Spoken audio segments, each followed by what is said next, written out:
네, 반갑습니다. 네, 오늘 이제 욕조단경 90쪽 이제 중간 윗부분이고요. 유마경에 이르기를 곧장 활짝 열리면 본심을 되찾는다고 하였습니다. 유마경에 곧장 활짝 열리면 이 본심을 되찾는다. 이 우리 본심, 본래 마음, 이 자성, 이 본심을 되찾는다 이랬죠. 되찾는다는 것은 본래 찾아져 있다 이 소리죠. 본래 찾아져 있는데 그걸 우리가 이제 놓쳤다라고 착각하는 거죠. 망각하는 거예요. 그러니까 이미 늘 그 속에 있는데 그것을 활용해서 자제하게 활용해 쓰고 있는데 이제 놓쳤다고 잃어버렸다고 착각하니까 다시 이제 되찾는 이런 또 착각이 일어나는 거죠. 그래서 이렇게 본심을 되찾으려고 하면 어떻게 하면 되느냐? 유마경에서는 곧바로 활짝 열리면 된다 그랬어요. 그럼 이제 우리는 왜 안 되느냐? 열리지 않았기 때문에 그렇다. 그럼 열리는 게 뭐냐? 우리는 이제 마음을 있는 그대로 그냥 활짝 열고 있지 못하고 사실 본래의 상태는 본 마음의 상태는 그냥 완전 오픈된 상태죠. 완전 오픈된 상태라는 건 뭐냐면 어떤 것도 가두지 않고 어떤 것도 쉽게 말해 열린 상태는 문을 딱 닫혀 있는 상태잖아요. 우리 마음의 문을 닫은 다음에 우리는 내가 원하는 일, 내가 좋아하는 일이 오면 문을 열고 들어오라고 하죠. 그래서 내가 좋아하는 거 집착하고 애착하는 것들은 문을 활짝 열고는 들어와라 해서 더 많이 막 꾸겨 넣고 쑤셔 넣기에 바쁘죠. 이게 집착이라고 하죠. 또 내가 싫은 것에 대해서 문을 꽁꽁 동여매고서는 절대 못 들어오게, 결코 이 안으로 들어오지 못하게 이제 딱 닫아 놓는단 말이죠. 이렇게 문을 선택적으로 열고 닫고를 한단 말이에요. 열었다 닫았다를 선택적으로 대상에 따라서. 그것은 이제 대상이 좋은 거나 나쁜 거가 실제 있다라는 착각에서 그러는 거죠. 그런데 삶은 전부 다 평등하다고 했죠. 다 똑같단 말이에요. 다른 것이 없다. 다를 것이 없다. 그래서 다를 것이 없단 말이죠. 취하거나 버려야 될 것이 없다. 좋은 거라고 해서 더 많이 가지려고 할 것도 없고 싫은 거라고 해서 더 막 억지로 거부할 것도 없다는 거죠. 즉 이 말은 취할 건 취하고 버릴 건 버리고 할 거는 다 하지만 거기에 과도하게 내가 사로잡힐 것이 없다는 얘기예요. 즉 이 상태는 뭐냐면 어떤 소리가 들려요? 이거 여러분 거부해 보세요. 듣지 말아 보세요. 듣지 마세요. 거부가 되나요? 그냥 들어오잖아요. 그죠? 여기 마음이 열려 있죠. 마음 열려 있어요. 근데 이제 이걸 듣기 싫은 사람은 예를 들면 귀를 막아도 이게 옆에 있으니까 자꾸 들릴 거 아니에요? 그러면 어떻게 할까요? 이게 마음을 활짝 열지 못한 사람은 이 소리가 들리는 곳에서 벗어나려고 하겠죠. 여기서 뛰쳐나가겠죠. 일단 어딘가 내가 도망치면 저 소리를 듣지 않을 수 있을 거야. 그래서 뭔가 도망치려고 할 거란 말이에요. 즉 어떤 경계를 가지고 우리는 좋다라고 해석해서 취하거나 싫다라고 해석해서 버리거나 취사간택하는 것 자체가 닫는 거예요. 마음을 있는 그대로 허용하지 못하는 거죠. 모든 것이 그냥 허용되도록 하지 못하는 거죠. 그러니까 사실은 다 허용되고 있어요. 이 소리든 평등하게 허용되고 있어요. 우리에게. 무엇이든 다 이렇게 알아차려지고 있잖아요. 알아차려지는 대상이 좋게 해석되는 대상이든 나쁘게 해석되는 대상이든 동등하게 알아차려지고 있죠. 근데 우리가 동등하게 알아차려진 그 다음에 한 생각이 더 굴러가지고 이건 좋은 생각이니까 더 일어났으면 좋겠다. 더 내가 가졌으면 좋겠다. 저건 싫은 생각이니까 내가 밀쳐냈으면 좋겠다. 내 인생이 없어졌으면 좋겠다 하고 생각하면서 취사간택 하니까 문제가 되는 거지. 그 생각과 취사간택을 하지 않으면 그냥 본래 드러나 있단 말이죠. 이렇게 이제 마음이 활짝 열려 있게 되면 그 열린 마음이기 때문에, 우리 마음은 본래 열려 있기 때문에 있는 그대로가 있는 그대로 들어오고 있어요. 들리는 소리, 보는 모든 것들 그냥 통으로 그냥 이렇게 들어오고 있단 말이죠. 그러니까 이것이 마음이란 말이에요. 우리 본래 마음이란 말이에요. 본심이란 말이죠.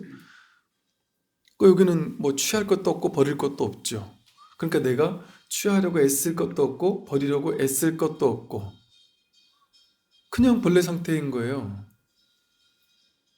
지금 이 딸랑딸랑거리는 소리가 그냥 저절로 들어온단 말이에요. 우리 마음이 본래 이렇잖아요. 내가 지금 법문 중에 왜 자꾸 바람이 불어서 바깥에 딸랑딸랑 소리가 들리냐 이렇게 생각을 해서, 만약에 여기는 그런 분 안 계시겠지만 예를 들어 만약에 바깥의 소음을 완벽히 차단해야 된다. 왜? 법문을 들을 때는 완전 고요한 상태에서 법문만 들어야 된다. 그러려면 저 딸랑딸랑하는 저런 소리는 그냥 막 절대 들으면 안 된다고 만약에 생각하게 되면 저게 들릴 때마다 막 신경이 쓰이고 막 그럴 수 있겠죠. 근데 그 생각이 없으면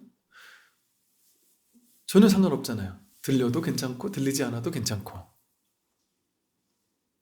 그건 있는 그대로 그냥 내버려 둔 거예요. 허용한 거란 말이죠. 그러니까 이처럼 우리의 본성에서는 모든 것이 다 허용됩니다. 평등하게 허용됩니다. 모든 보이고 들리고 느껴지고 모든 것들이 다 허용된단 말이에요. 그럴 때는 문제가 없어요. 내가 이걸 붙잡는 생각이나 버리려는 생각이 없으니까, 취하거나 버리려는 어떤 한 생각에 사로잡힘이 없으니까 그것대로 돼도 좋고 안 돼도 좋다. 안 된다고 화나는 것도 없죠. 그게 탐진치 삼독이 없는 거예요. 탐내는 마음도 없고 내가 원하는 생각대로 안 됐다고 해서 분노하는 마음도 없고, 원하는 특정한 생각, 취하거나 버리려는 특정한 생각을 취하지도 않는 게 지혜거든요. 이렇게 탐진치 삼독이 없을 때는, 취하거나 버리려는 마음이 없을 때는 모든 것이 완전히 개방되어 있단 말이에요. 열려 있단 말이에요. 그럼 내가 애쓸 게 없어요. 애쓸 게 하나도 없죠. 취하느라고 애쓸 것도 없고 버리느라고 애쓸 것도 없고 유의 조작할 게 아무것도 없어요. 그러니까 삶이 본래 그렇지 않나요? 삶이 본래 그렇단 말이에요. 나한테 남편이 월급을 200만 원, 300만 원, 400만 원을 가져왔다.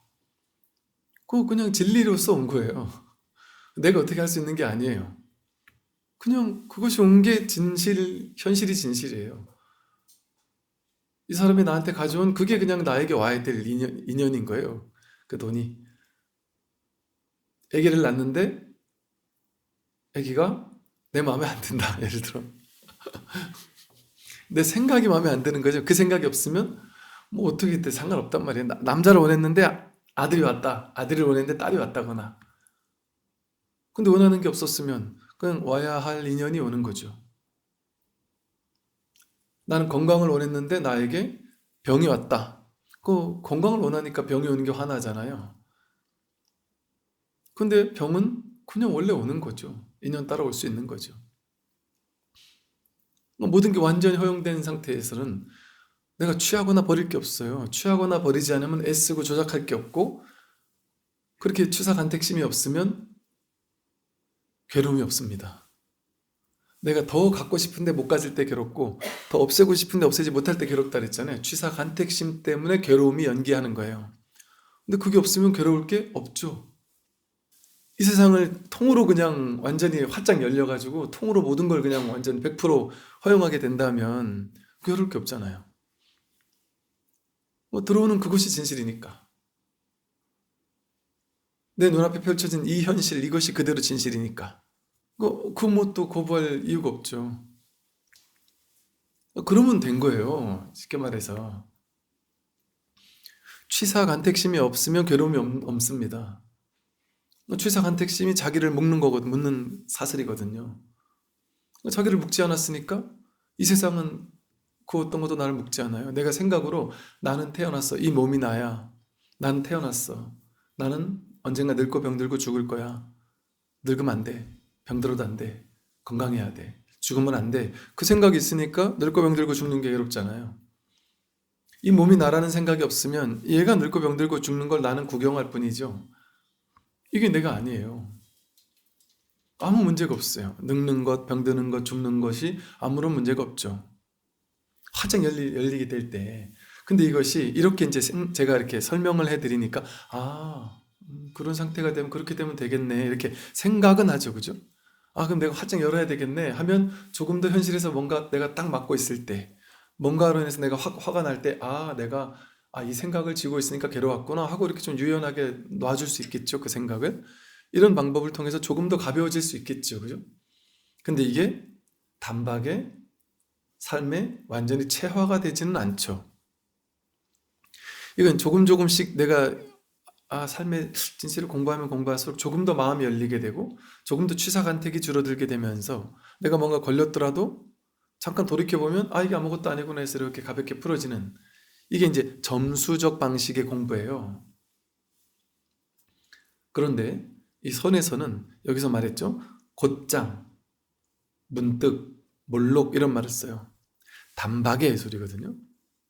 곧장 활짝 열린다고 얘기를 하죠. 곧장 마음이 활짝 열리면 본심을 되찾는다. 이게 이제 조금씩 열리는 그런 측면이 있고, 그런데 쉽게 말해서 번뇌망상이 일어나는 게 문제잖아요. 그러니까 번뇌망상을 지켜보고 있는 그대로 관하고, 번뇌망상이 취하는 마음, 버리고자 하는 마음이 올라올 때 내려놓고, 올라올 때 관하고 내려놓고, 지관, 올라올 때 관하고 내려놓고, 올라올 때 이것을 좋다 나쁘다 이거 멈추고 내려놓고, 멈추고 내려놓고, 이렇게 해서 끊임없이 하는 방법도 있겠죠. 그죠? 근데 그거는 쉽지 않죠. 우리 하루에 5만 가지, 6만 가지, 7만 가지 생각이 올라오는데 그걸 다 관할 수도 없고 그걸 다 내려놓을 수도 없고, 그래서 그런 방법으로 계속해서 아무리 마음을 관하려고 기를 쓰고 용을 쓰고 애를 써봐야 유의 조작이 되기 쉽단 말이죠. 그러나 그게 도움이 안 되는 건 아니에요. 상당히 도움이 된다. 방편으로 큰 도움이 된다. 근데 이게 이렇게 하나하나 제거하는 방법이 있잖아요. 근데 하나하나 제거하려면 쉽지가 않잖아요. 그런데 어떤 방법이 또 있느냐? 이게 전부 다 올라오는 모든 취사간택하는 일체 모든 마음들이 전부 다 하나의 분별망상인 거 아니에요. 하나의 망상인 거 아니에요. 하나의 생각인 거 아니에요. 그러니까 무엇이 올라오든 그냥 그 생각 따라가지 않는 거예요. 이 생각 따라가다가 멈추고 이거는 따라가는 건 취하는 거야. 멈추고 놓아버리고, 멈추고 관하고 놓아버리고, 이렇게 하나하나를 다 실체화시켜서 할 것이 아니라 모든 올라오는 생각이 전부 다 분별망상이잖아요. 그러니까 그것을 통으로 그냥 문득 놔버리는 방법이 없을까? 이 모든 생각이 같은 생각이잖아요. 망상이라는 하나의 공통적인 게 있잖아요. 아무리 좋은 생각도, 취하려는 생각도 버리려는 생각도 똑같은 생각이란 말이에요. 그러니까 이 생각에 대해서 이제 선에서는 생각을 탁 멈추게 하기 위해서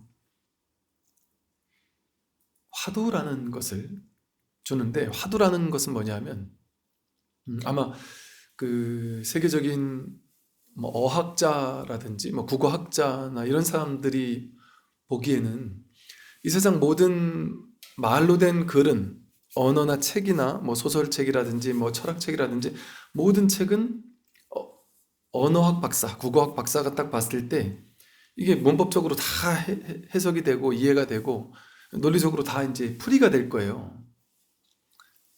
100% 풀이가 되잖아요. 어학적으로 봤을 때.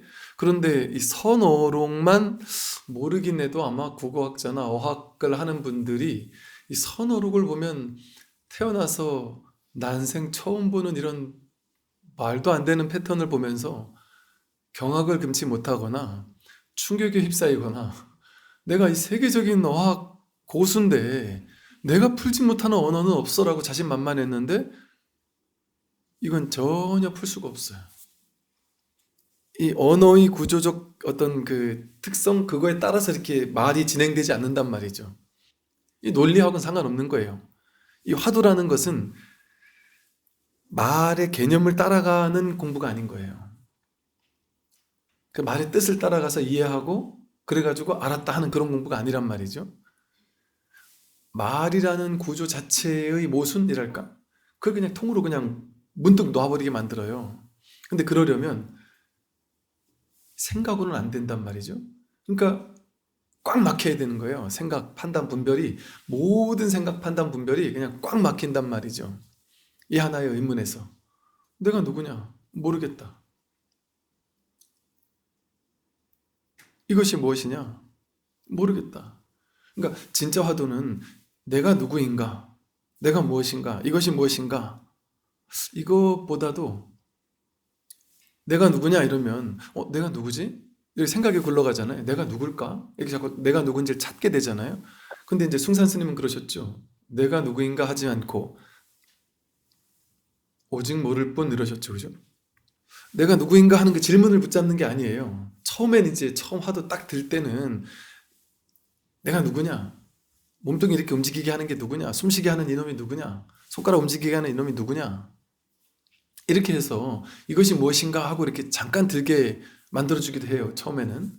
근데 이제 이게 딱 화두가 들려서 궁금함이 이제 확 사무치게 되면 그때는 그 질문을 내려놓으라 그래요.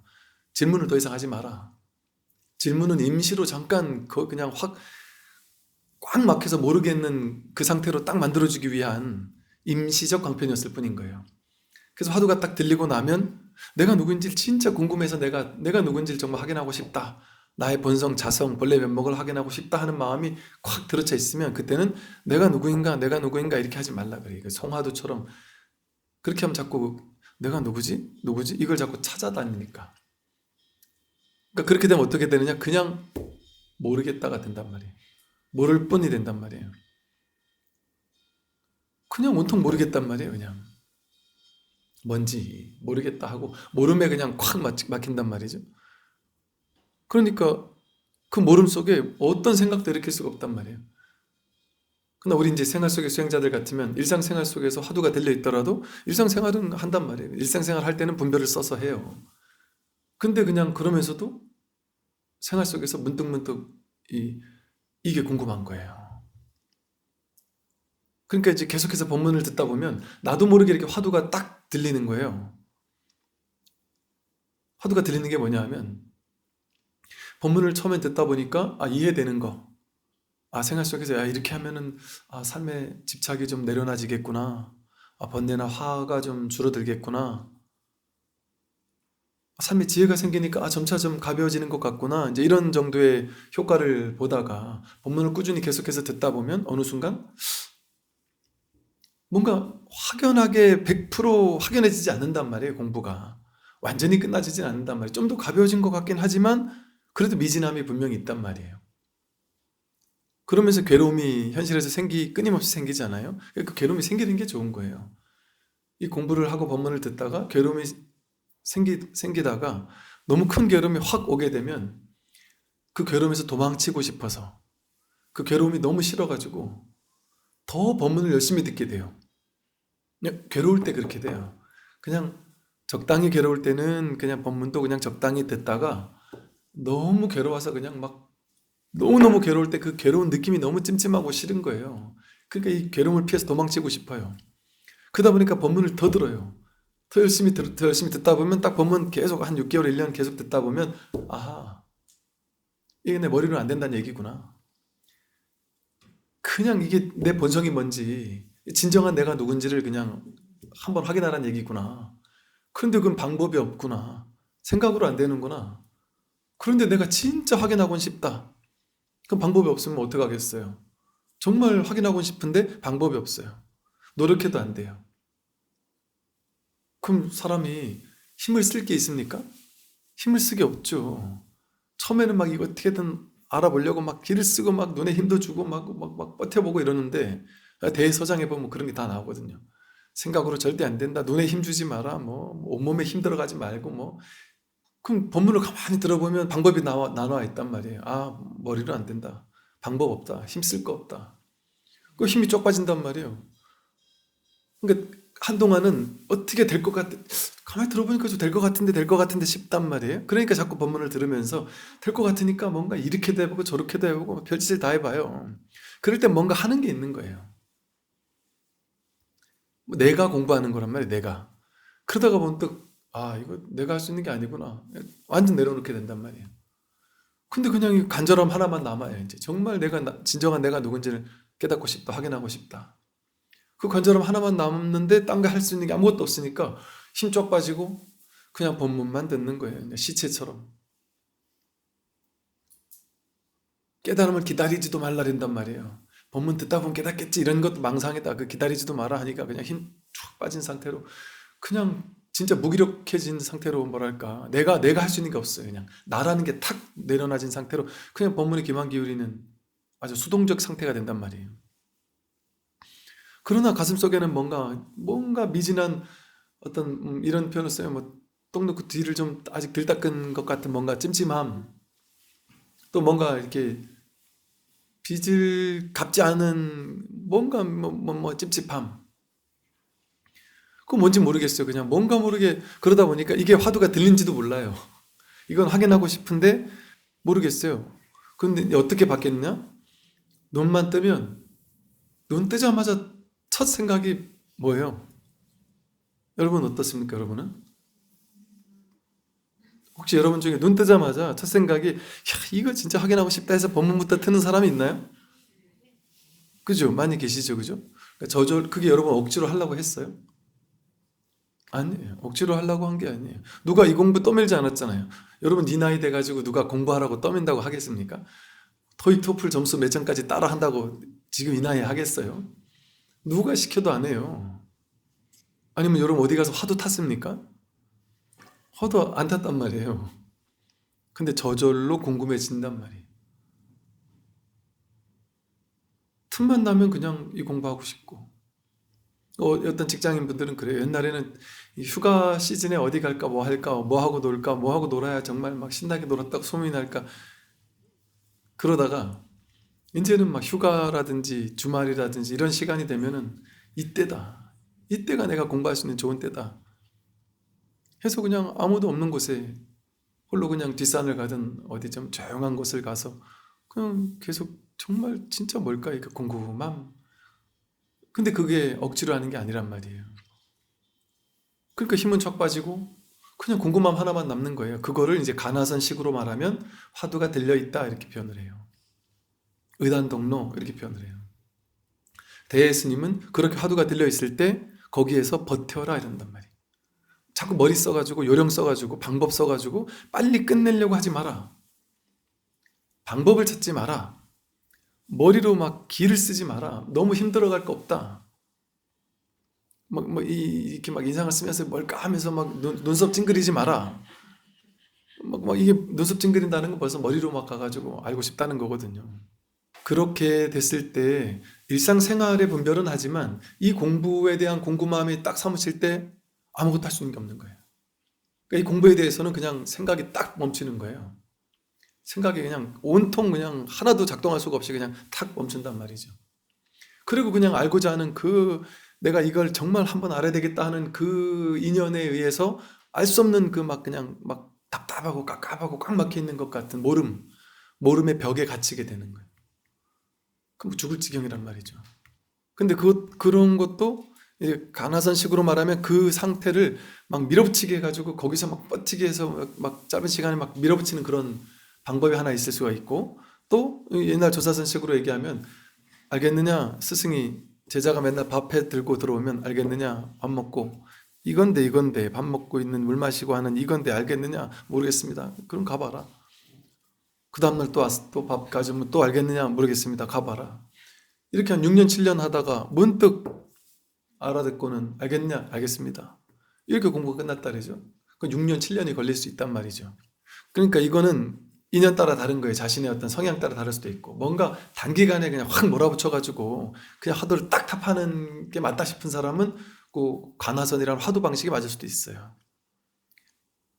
근데 그건 뭐랄까 아주 좀 모두에게 되지는 않을 수도 있겠죠. 뭔가 조금 상근기랄까 내지는 꼭 큰 상근기라고도 할 수 없어요. 근기가 좀 다른 거죠. 그런 게 성에 맞을 수도 있겠죠. 근데 대부분의 사람들은 그렇게 화두가 확 들리지가 않아요.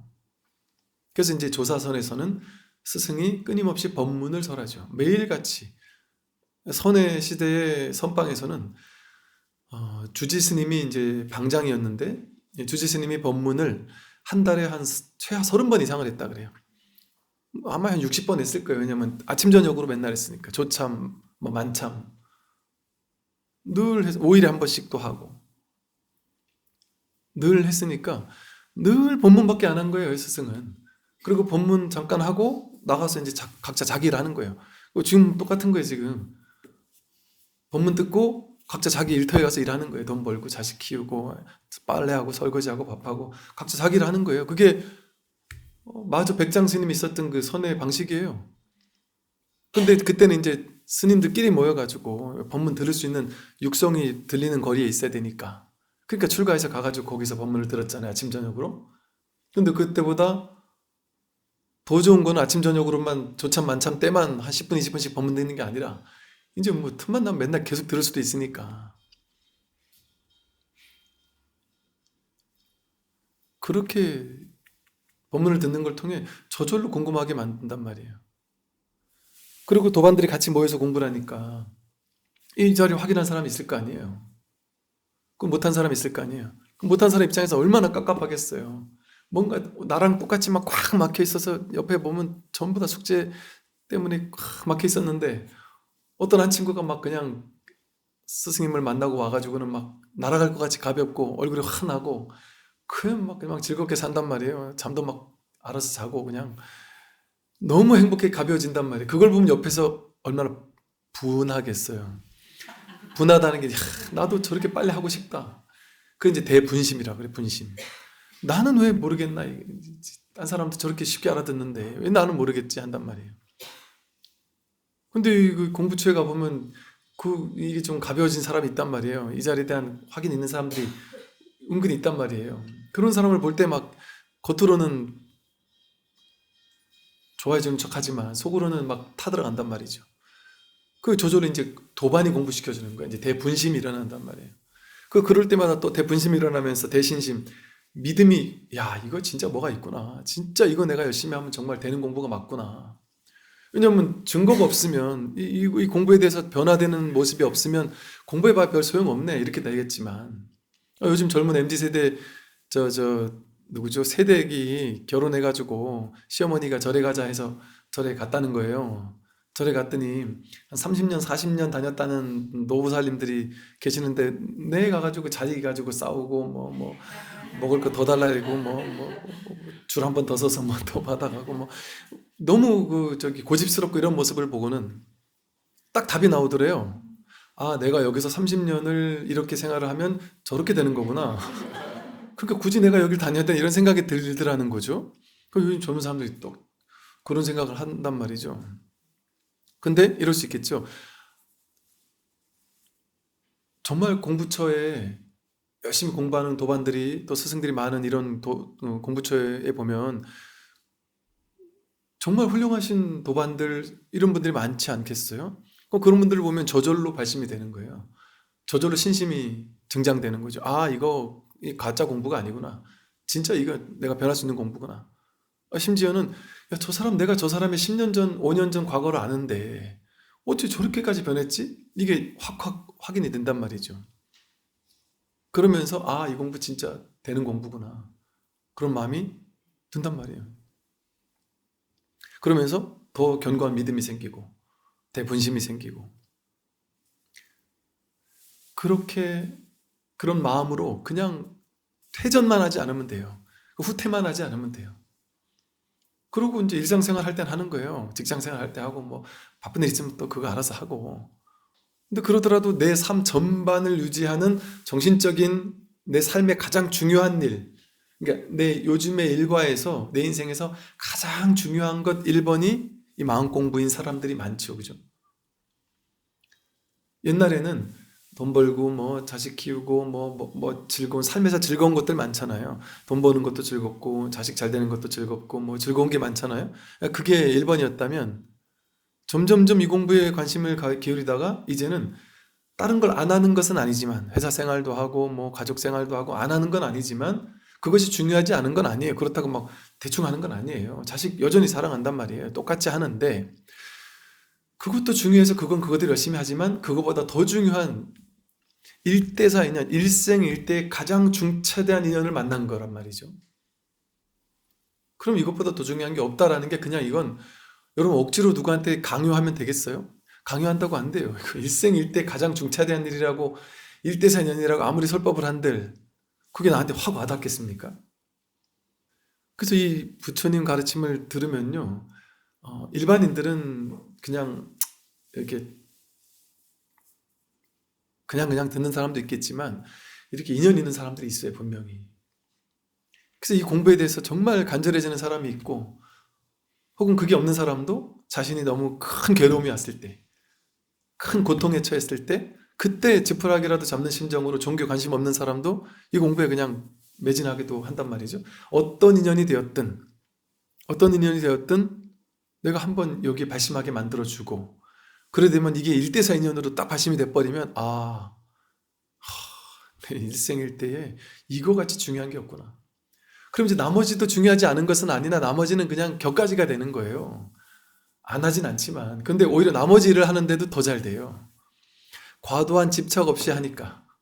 돈 벌고 자식 키우고 뭐 좋은 대학 보내고 하는 게 과도한 집착 없이 하니까 돼도 되고 안 돼도 되지. 자식에게 막 욕심 부리고 집착하면서 넌 이렇게 해야 돼 저렇게 해야 돼 했다가 내가 애쓴다고 되는 게 아니구나. 자식한테 공부 잘하고 하는 거는, 공부 못하는 자식한테 잘하라고 하는 거는 토끼한테 사자가 되라고 하는 거랑 똑같은 거예요. 동그란 태양한테 세모난 태양으로 바뀌어라라고 고집하는 거랑 똑같단 말이에요. 그럼 내가 하라랜다고 됩니까? 그 있는 그대로를 활짝 열리게 된단 말이에요. 이 아이는 공부를 못하는 아이가 아니라 공부 쪽 재능이 아니라 다른 쪽 재능이 있는 아이인가 보구나. 그게 답이 나오는 거예요. 이 세상 사람을 학교라는 곳에서만 이제 공부라는 제한된 것 가지고 사람을 등수를 나누잖아요. 근데 그건 진짜 무수히 많은 그 사람을 다양한 그 사람을 볼 수 있는 다양한 기준, 수억 가지 기준 가운데 하나가 아닐까요? 여러분 학교 다닐 때 고등학교 때 친구들 중에 공부 성적 순으로 지금 잘 됐나요? 아니면 성적 순으로 지금 행복한가요? 그 상관이 없잖아요. 잘된 것도 다르지만 행복한 걸 따지면 더 다르잖아요. 마음이 평화로운가를 따지면 또 다르잖아요. 전혀 상관없잖아요, 그거랑은.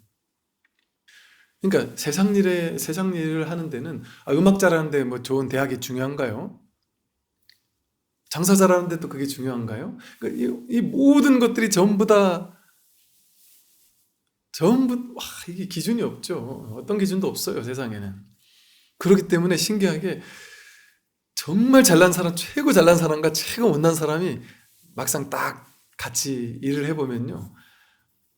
크게 차이가 날 것 같으면 또 큰 차이기도 한데 그게 또 50부 100부예요.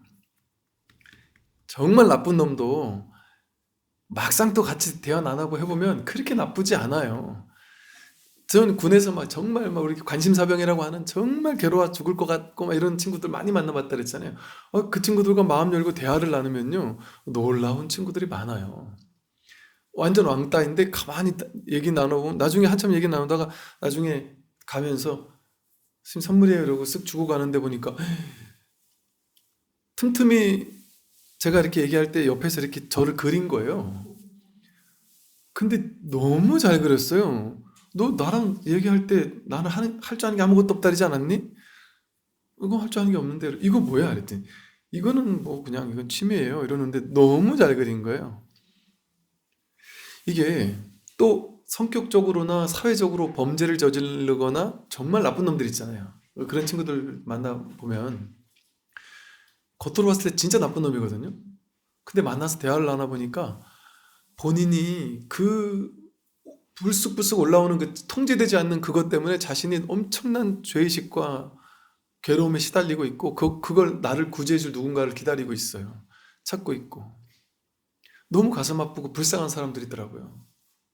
안쓰럽더라고요.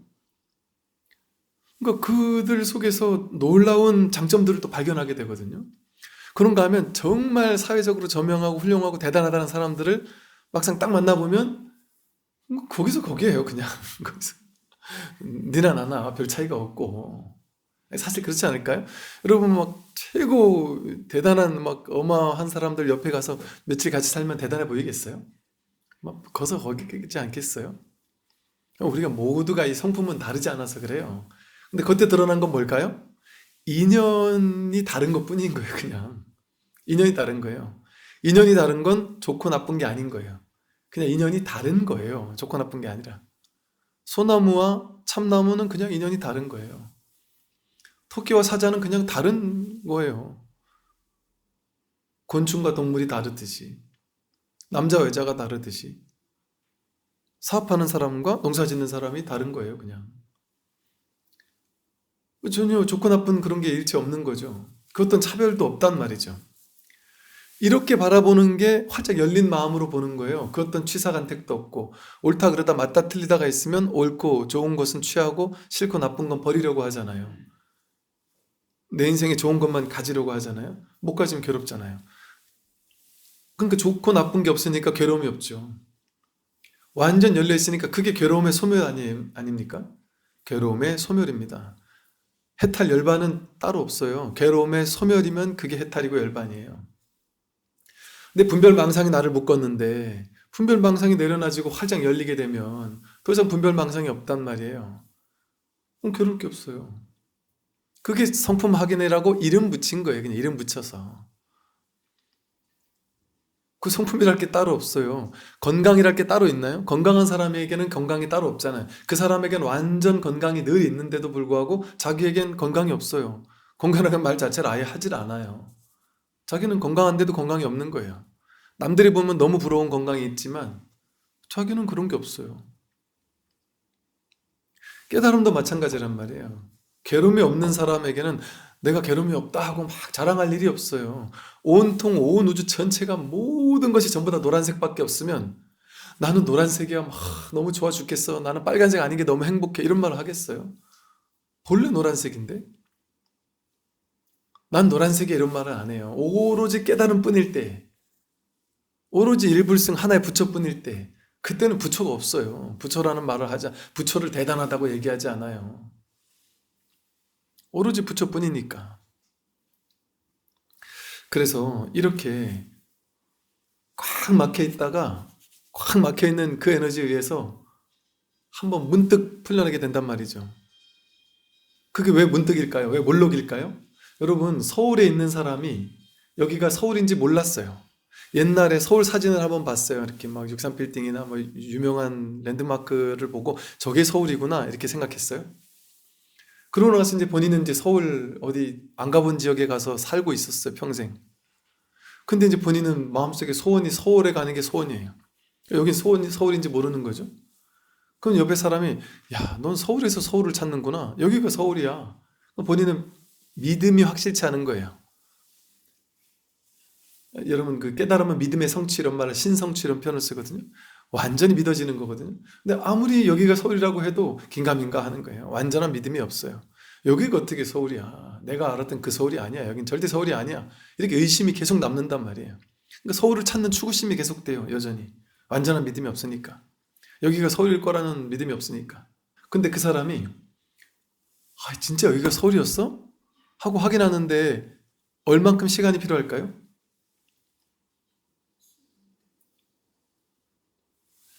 소를 타고 있는 사람이 소를 찾는데 얼마나 시간이 필요할까요? 눈으로 이렇게 보는 사람이 눈으로 이 세상 모든 걸 본단 말이에요. 눈으로 보잖아요. 근데 눈은 볼 수 없죠. 그죠?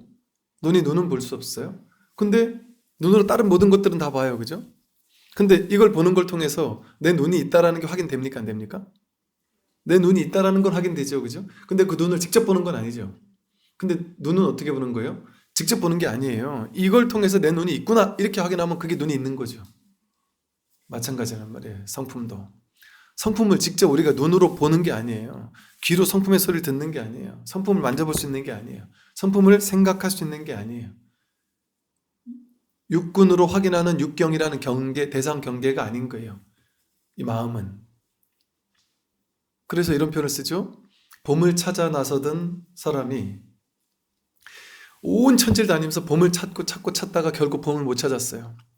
그리고 다 포기하고 에라 모르겠다 하고 그냥 집으로 돌아왔는데 집에 매화꽃이 피어 있더라.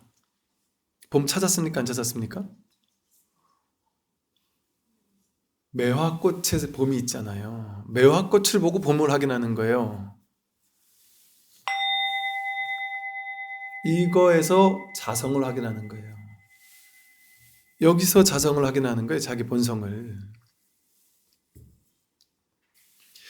이렇게 자기 마음을 확인하는 것, 그것은 이렇게 분별이 콱 멈추게 해서 뭔가 내가 확인하고 싶은 간절함은 있으나 머리로는 할 수 없고 방법으로는 다 할 수 없다. 그게 중도의 길 아니에요. 중도라는 것은 길 없는 길이라는 거잖아요. 방법이 없는 거예요. 내가 수행한다? 수행하는 사람이 나는 수행 잘하고 있어. 그 수행 안 하고 있는 거예요. 수행하는지 수행 안 하는지도 모른단 말이에요. 온통 꽉 막혀 모르는 거예요. 그냥 수행하는지도 몰라. 수행의 길을 걷고 있는지도 몰라요. 그게 중도예요. 하되 함이 없이 하는 거예요. 완벽한 중도 아닙니까? 그러니까 자기가 공부가 되고 있을 땐 자기가 공부 되는지 안 되는지도 몰라요. 중도를 하고 있는지 안 하는지도 모르는 거예요. 꽉 막혀 있을 뿐이지. 그렇게 바른 중도 수행을 통해서만 문득 이 자리를 확인할 수 있어요. 이 자리를 확인하게 되면 그건 문득이에요. 아, 내가 보는 이게 눈이네. 내가 타고 있는 이게 말이었네. 여기가 서울이었네. 그거 아는 순간은 문득이란 말이에요. 아, 여기가 서울이었다고? 근데 그럼 한 발을 갈 필요가 없잖아요. 한 발 뛸 필요도 없네. 그냥 여기 서울이었네. 문득이잖아요. 문득 도착했잖아요. 문득 도착하는 거예요. 서울에 도착하는 거는. 그래서 몰록이라고 하죠. 몰록, 곧장, 활짝 열리면. 그래서 있는 그대로를 있는 그대로 허용해라, 받아들여라, 취사간택하지 마라 이런 말 하는 거예요. 그게 본성을 되찾는 거예요. 그래서 완전히 통으로 허용하고 받아들이는 순간 문득 자기 본성을 확인하게 돼요. 오늘 여기까지 말씀드리겠습니다. 성불하십시오.